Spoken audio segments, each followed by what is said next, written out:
રાજ્યમાં વરસાદ ખેંચાતા આખરી ગરમી પડશે। હવામાન નિષ્ણાંત અંબાલાલ પટેલે ફરી એકવાર મોટી આગાહી કરી છે। ચોમાસા પૂર્વે ગરમીમાં વધારો થઈ શકે છે। 42 થી 43 ડિગ્રી તાપમાન રહે તેવી શક્યતા છે। જૂન મહિનાના અંતમાં ચોમાસાનું આગમન થાય તેવી શક્યતા છે। 20 થી 28 તારીખ સુધીમાં ચોમાસું પહોંચે તેવી શક્યતા।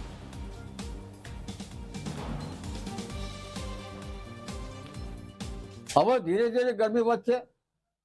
8મી જૂને દરિયામાં પવનો બદલાશે। પશ્ચિમનો પવન થવાની શક્યતા રહેશે। આરબ કન્ટ્રીમાંથી ગરમ પવનો આવવાની શક્યતા રહેશે, એટલે ગરમી વધશે।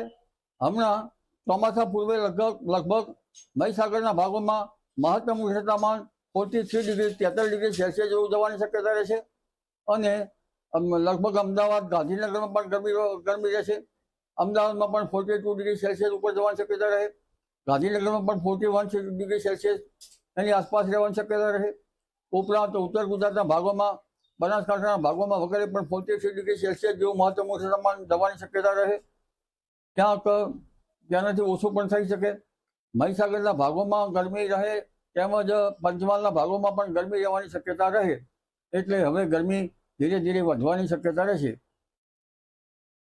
લગભગ ગુજરાતના ભાગોમાં ચોમાસું 20મી જૂન આસપાસ આવવાની શક્યતા રહેશે, પરંતુ તે પૂર્વે 16મી જૂન સુધીમાં વૃશ્ચિક નક્ષત્રનો વરસાદ થવાની શક્યતા રહેશે। જો કે સારો વરસાદ 20મી જૂનથી 28 જૂન વચ્ચે થવાની શક્યતા રહેશે। વરસાદ તારીખ 7મી જૂન સુધીમાં વચ્ચે બ્રેક ને પછી પાછો પુનઃ 7મી જુલાઈ સુધી પડવાની શક્યતા રહેશે।